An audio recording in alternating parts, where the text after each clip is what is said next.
Turma, nessa aula a gente vai estar aprendendo sobre derivadas parciais. É um conhecimento necessário para que a gente possa dar continuidade à otimização com duas variáveis de escolha, dado que para fazermos a condição suficiente, nós precisaremos de derivadas parciais, como a gente viu na aula passada. Então, antes da gente estar formalizando as derivadas parciais, eu não vou fazer uma formalização matemática. Eu vou colocar uma coisa mais superficial só para a gente ter o suficiente para poder dar continuidade no nosso conteúdo. Então, inicialmente, a gente tinha visto lá que, antes de estar falando no caso de derivadas parciais, o nosso efeito apenas com uma única variável quando a gente aplica as nossas derivadas. Vamos estar verificando aquela nossa interpretação de taxa de variação. E aqui eu vou colocar apenas uma única variável para depois expandirmos para duas variáveis e estar verificando como funciona a interpretação da derivada parcial. Então, aqui a gente tem, suponha que os gastos mensais com habitação e renda mensal, elas vão ser dados por essa função linear, que a gente tem o nosso y sendo habitação em função da renda. Ou seja, quando a gente tem aqui um aumento de renda, isso vai impactar o quanto a gente vai estar gastando com habitação. Nessa nossa função linear aqui exposta, a gente tem uma função no qual a gente tem o intercepto igual a 164 e o coeficiente angular de 0,27. Nela, a gente poderia estar interpretando, sendo a renda dado em reais, que o aumento aqui em R$ 1 da nossa renda faria com que aumentasse o gasto com habitação em 0,27 centavos. O que pode aqui a gente ter de interpretação sobre isso, mas em relação à derivada? Porque quando a gente fala que o aumento de R$ 1 vai provocar um aumento de 27 centavos aqui em habitação, isso aí a gente está construindo com base na aplicação de uma derivada. Como assim? Se a gente pegar e derivar a função habitação em relação à nossa variável x, a renda, a gente vai ter a nossa derivada, o f' de x. E a gente pode estar também substituindo pela notação de Leibniz, que é a derivada de y em relação a x. Quando a gente deriva isso aqui, a derivada de 164 vai para zero, que é uma constante, e a derivada de 0,27 vezes x, ou seja, 0,27 vezes a renda, vai sobrar apenas o 0,27. Isso aqui significa que a taxa de variação instantânea, quando o x variar, o quanto isso vai impactar na nossa variável y. Então, de um modo geral, a gente tem que, se a gente tiver uma função linear a mais bx, ao aplicar a derivada de y em relação a x, a gente vai ter que esse nosso coeficiente angular, ele vai estar medindo essa taxa de variação instantânea. É ele que vai nos fornecer, quando o x variar, quantas unidades de b vão estar variando em y. Essa é uma interpretação que a gente tem de derivada com apenas uma única variável. E a gente pode estar expandindo isso quando a gente tem o caso de duas variáveis. Então, aqui a gente vai verificar o efeito de uma derivada em uma função com mais de duas variáveis. Vamos verificar nosso exemplo. Suponha que a gente tenha uma quantia mensal demandada de CDs, que está relacionada ao preço dos CDs e à renda discricionária mensal por. Então, a gente vai ter também uma função linear aqui da quantidade demandada, no caso de CDs, e a gente vai estar designando isso como f de xy. Vamos ter um coeficiente aqui, um intercepto, que vai ser 120, menos 9,8 vezes o preço, que eu chamei de x, mais 0,03 vezes a renda, que é y. Se a gente quiser captar esses efeitos, como a gente fez no slide anterior, não é mais tão simples assim como a gente realizou apenas uma única derivada. Porque essa função, ela é em relação a duas variáveis, a gente não pode simplesmente aplicar a derivada de x para verificar qual é a variação de x pode provocar na quantidade de CDs, demandada de CDs, dado que agora a gente tem uma outra variável associada a essa nossa função. Então, para a gente estar verificando o efeito apenas da variação do preço, que seria a nossa variável x, a gente tem que manter a variação da renda constante, ou no caso, zero. Por quê? Porque a gente quer verificar qual o efeito, se eu tiver uma variação no preço, como ele vai estar variando a quantidade demandada do nosso CDs. Isso sem que tenha interferência da renda. Então, ao analisar isso, a gente quer que se mantenha constante o efeito da renda para não estar implicando em uma mistura de intensidade entre as duas variáveis nessa quantidade. Ou seja, a gente quer medir o efeito isolado desse preço em relação à quantidade, sem que a renda esteja interferindo nessa análise. Isso a gente consegue fazer ao aplicar uma derivada parcial. E a derivada parcial, ela vai realmente nos dizer isso. Aqui a gente vai estar designando essa notação, que aqui vai ser um del. Então, vai ser a derivada parcial da função f de x, y, em relação à nossa variável x. E a gente pode simbolizar isso como sendo um f com fx, com subíndice. Quando a gente aplicar essa derivada aqui, em função de x, a gente tem que adotar que y vai ser uma constante. Se y for constante e a gente for derivar essa função em relação a x, o 120 é constante, dá zero. A derivada de menos 9,8 vezes o preço vai ficar apenas o 9,8, menos 9,8, desculpa. E a derivada aqui da renda, que vai ser constante, isso aqui tudinho vai para zero. Então, a gente consegue captar o efeito apenas da variação do preço na quantidade. Ou seja, quando o X for variar, isso impacta a demanda em menos 9,8 quantidades. Se a gente quiser agora estar verificando o efeito apenas da renda na quantidade demandada, a gente pode estar aplicando também a derivada parcial. Mas essa derivada parcial que a gente vai aplicar na função f de x, y, vai ser em função apenas de y. Se a gente vai derivar em relação a y e a gente não quer que o efeito do preço esteja embutido nessa análise, a gente tem que estar considerando aí que o preço agora vai ser o quê? Constante. O preço sendo constante, ele não vai afetar na nossa análise da variação da renda, implicando o quê? No impacto da nossa quantidade demandada. Aqui a gente tem, ao aplicar a derivada, que 120, novamente, é uma constante, essa derivada vai ser zero, e a derivada agora de menos 9,8 vezes o preço, todo esse termo vai ser constante, então a derivada dele vai ser igual a zero.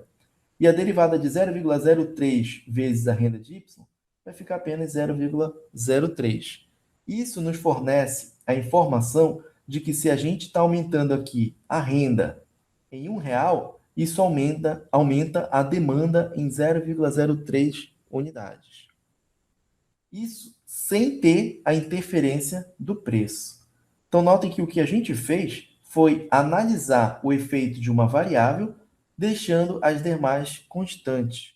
Então, esse efeito parcial que a gente está considerando quando a gente aplica uma derivada parcial, ele vai ser fortemente ligado ao ceteris paribus. E o ceteris paribus, ele vai ser designado como sendo tudo ou mais constante. De modo geral, se a gente tiver uma função f de xy igual a um a, que vai ser o nosso intercepto, mais b vezes x, mais c vezes y. Então, aqui a gente tem uma variável, uma função com duas variáveis de escolha, x e y, sendo uma função linear. Gente, podia ser qualquer tipo de função aqui, só que é mais simples de a gente estar analisando sendo linear a princípio. Logo, se a gente aplica aqui uma derivada parcial da nossa função f de xy em relação a x, a gente pode estar designando com uma outra notação sendo um f de x. E isso vai ser igual a b. Ou seja, quando a gente aplicar a derivada parcial aqui, a gente vai estar focando apenas no termos que tiverem o x. Todos os outros vão ser considerados constantes. Então, a derivada de a vai ser igual a zero e a derivada de c vezes y também vai ser igual a zero. E a derivada de bx sobra apenas o b.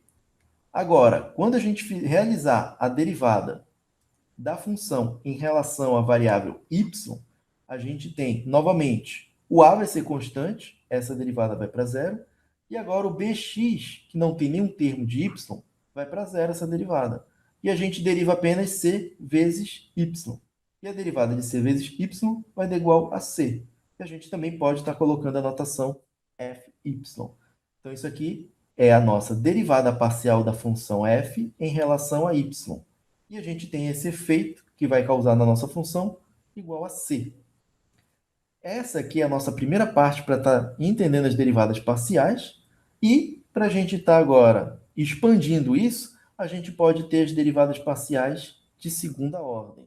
O que seria uma derivada parcial de segunda ordem? Seria a gente realizar mais que uma derivada.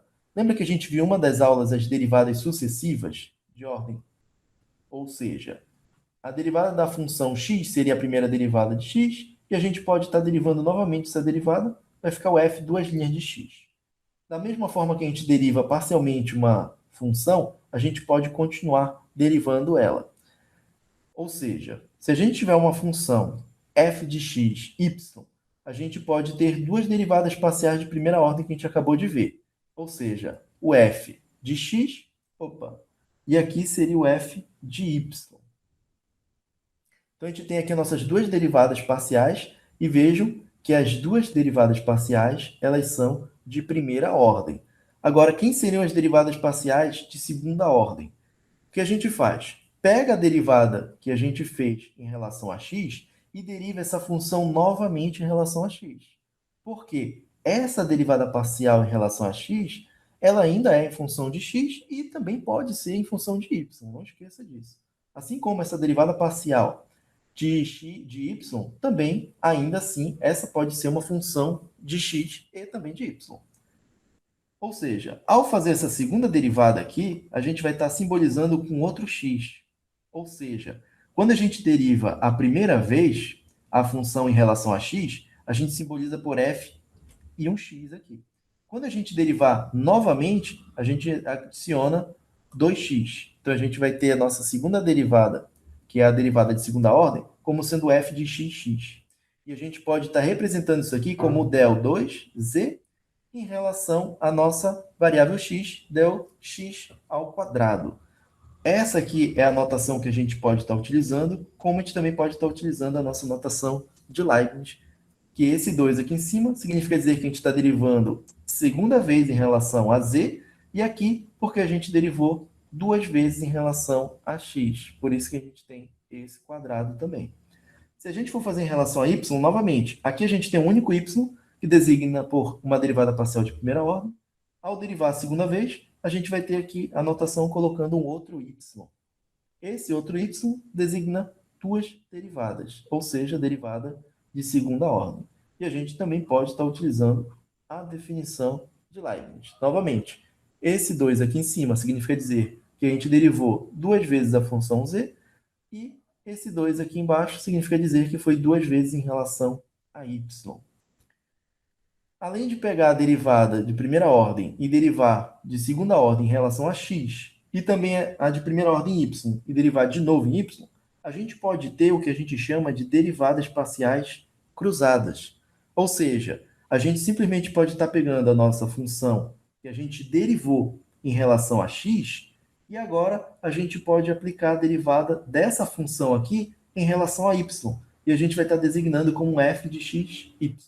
Ou seja, primeiro foi derivado em relação a x, e o resultado dessa derivada em relação a x, a gente pega e deriva novamente em relação a y.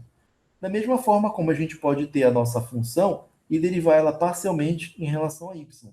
E depois a gente pega essa nossa derivada em relação a y e deriva ela em relação a x, produzindo o nosso f de yx. Ou seja, é uma função que a gente derivou primeiro em y, o resultado dessa derivada a gente derivou em relação a x. Aqui a gente vai ter a nossa notação de Leibniz para esse caso. Novamente, esse 2 aqui em cima, ele vai estar simbolizando que foi derivado duas vezes a nossa função z. O del x significa dizer que a gente derivou primeiro em relação a x, e o del y significa que a gente derivou novamente em relação a y. Ou seja, deriva x e depois deriva em relação a y. E o f de yx, pela nossa notação de Leibniz, a gente tem que esse 2 aqui em cima simboliza que derivamos de novo em relação a z. E aqui o del y que vem na frente diz que a gente derivou primeiro em relação a y e o resultado a gente derivou em relação a x. Então, essas nossas derivadas cruzadas, pelo nosso teorema de Young, ele diz simplesmente que essas derivadas parciais cruzadas, elas devem ser iguais. Claro, se a gente tiver também outras funções com mais variáveis, vamos supor que a gente tem uma função g, que ela vai ser, de repente, um z, um x, um y. E eu vou designar isso como sendo um w. Então, nesse caso aqui, eu posso ter uma derivada parcial em relação a z e depois em relação a x. Isso tem que ser igual a uma derivada parcial de x em relação a z. Isso porque a gente tem três variáveis, dá para ir fazendo todas essas combinações. Ou seja, eu posso ter uma derivada parcial em relação a z e depois a x. E depois em y. E ter a derivada parcial de y e depois em z. Fazendo todas essas combinações, a gente tem que, pelo teorema de Young, a gente sabe que essas derivadas parciais devem ser iguais. Vamos verificar isso aqui num exemplo. Então, nesse exemplo, a gente tem, calcule as derivadas parciais de segunda ordem. Para isso, a gente precisa estar calculando as derivadas parciais de primeira ordem. Então, a gente tem a nossa função z. Eu vou estar designando essa nossa função z como sendo um f de xy.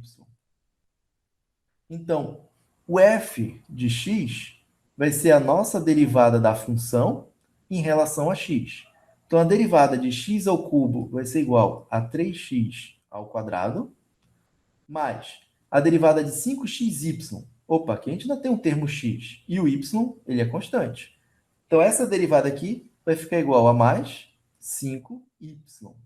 Veja que o y desempenhou o mesmo papel do que o 5, porque a gente derivou apenas o nosso x, sobrando as constantes, 5 vezes y.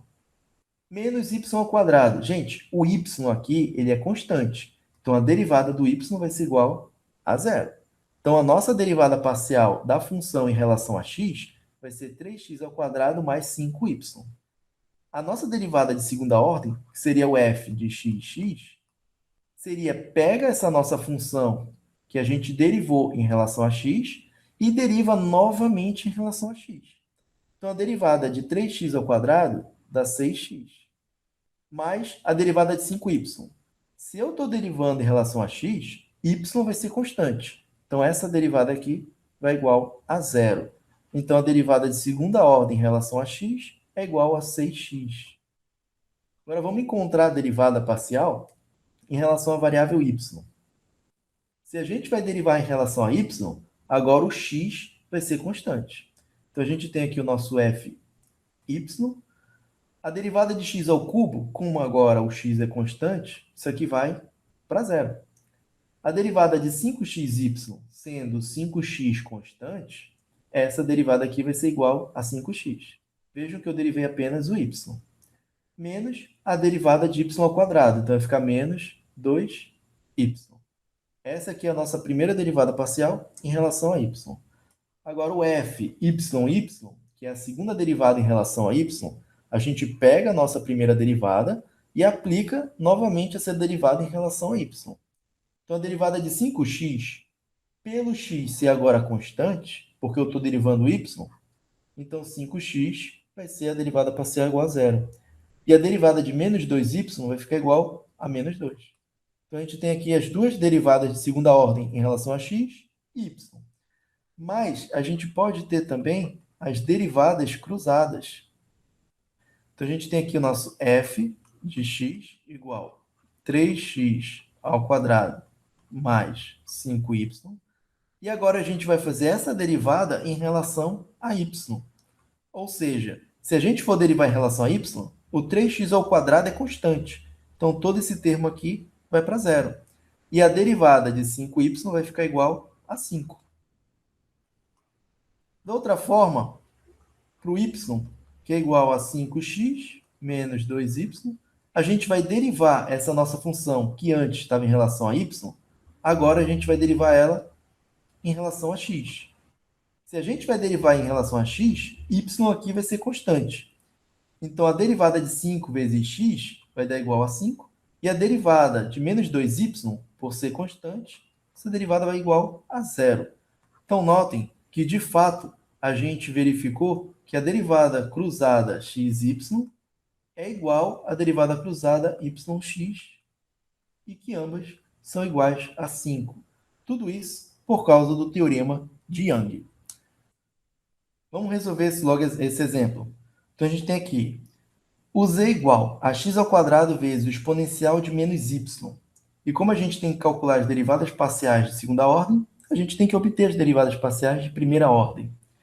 Então, o f de x vai ser igual à derivada dessa função em relação a x faz com que os termos que estejam y sejam constantes. Então, a gente vai derivar apenas o nosso x ao quadrado. Mas aqui, ó, tem uma multiplicação, tá bom? Não vai cair numa regra do produto, nem nada disso, até porque a gente está considerando a derivada em relação a x, então y vai ser constante. Então, se y vai ser constante, o exponencial de menos y, ele permanece aí, não se preocupe. Vamos derivar o x ao quadrado, que vai ficar igual a 2x, vezes o exponencial de menos y. Para derivar novamente em relação a x, a gente vai ter o f de x. Pega a função. Lembra, o exponencial de menos y é constante. E como é um produto, não se preocupe. Vamos derivar essa função em relação a x, vai sobrar o 2 exponencial de menos y. Vai sumir o x, vocês lembram de regra de derivação. Agora a gente pode ter a derivada em relação a y da nossa função. E nesse caso, a gente vai ter o x ao quadrado como sendo constante e a gente vai derivar o exponencial de menos y. Como o x ao quadrado é constante e a gente tem aqui uma multiplicação, ele vai continuar aqui o nosso x ao quadrado. A derivada do exponencial de menos y, ela vai continuar sendo o exponencial de menos y vezes menos 1. Então, isso aqui vai ficar igual a menos x ao quadrado vezes o exponencial de menos y.